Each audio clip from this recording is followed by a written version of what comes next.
Less than 2 weeks ago, I posted a video about Facebook cracking down on blasphemous content against Islam.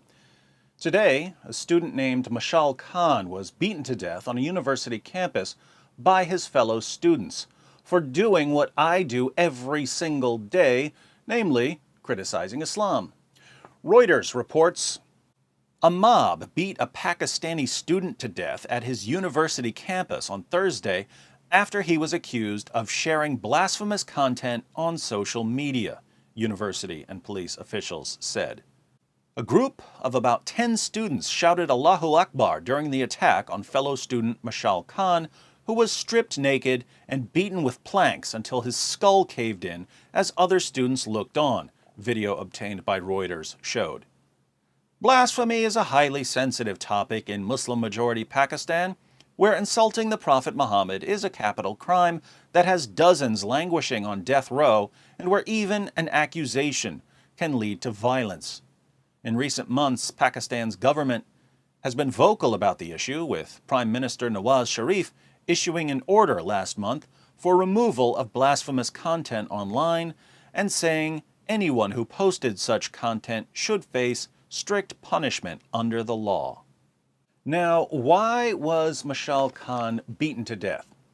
He was beaten to death because Muhammad ordered his followers to kill people for making fun of him. When Muhammad took Mecca, he gave his followers a list of people who were to be killed, even if they were found hiding beneath the curtains of the Kaaba. Let's read about 3 of them in Ibn Asaq, pages 550 to 551. Another was Abdullah ibn Khattal of Banu Taym ibn Ghalib. He had become a Muslim, and the apostle sent him to collect the poor tax in company with one of the Ansar. He had with him a freed slave who served him. He was a Muslim.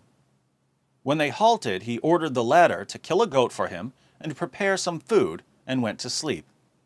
When he woke up, the man had done nothing, so he attacked and killed him and apostatized.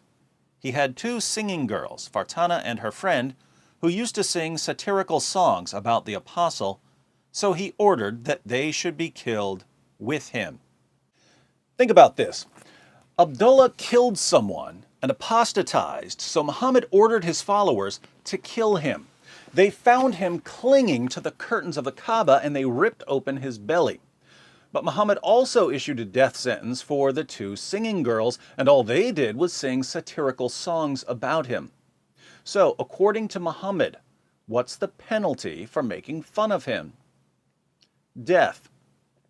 In Sunan Abu Dawud 4361, Muhammad makes it clear that brutally murdering someone is perfectly acceptable as long as the person made fun of him.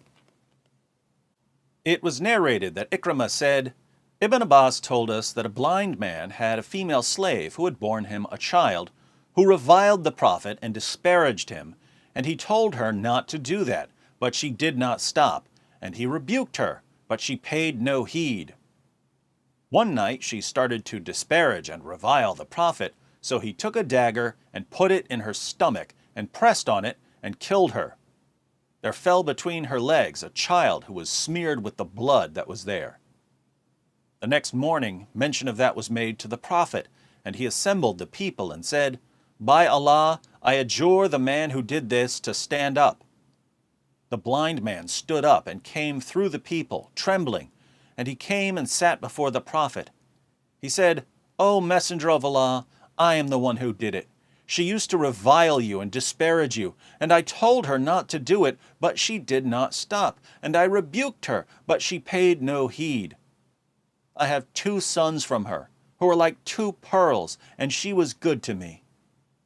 Last night she started to revile you and disparage you, and I took a dagger and placed it on her stomach, and I pressed on it until I killed her. The Prophet said, Bear witness that no retaliation is due for her blood. So a Muslim killed the mother of his own children for making fun of Muhammad.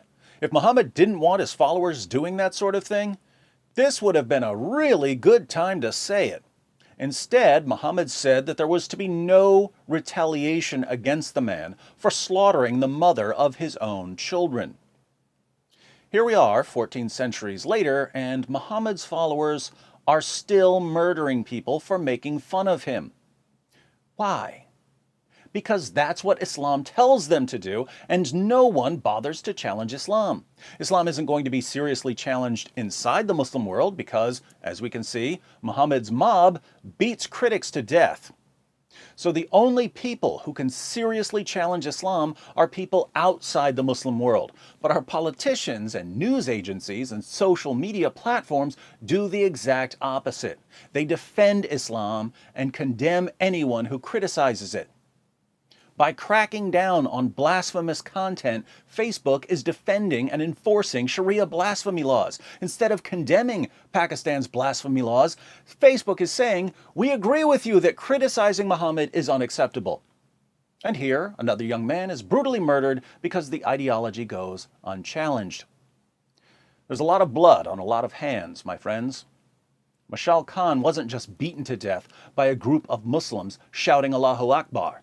He was beaten to death by CNN and MSNBC and the BBC and Facebook and every other company that shields Islam from criticism.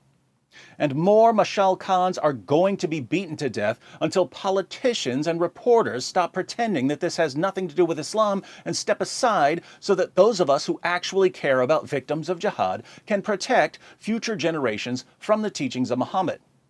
In the meantime, to you Pakistani cowards who like to beat people to death for making fun of your fake prophet, I suggest you check out my YouTube page. Then ask yourselves, is Allah only God in Pakistan, or is he God in America as well? I eagerly await your response.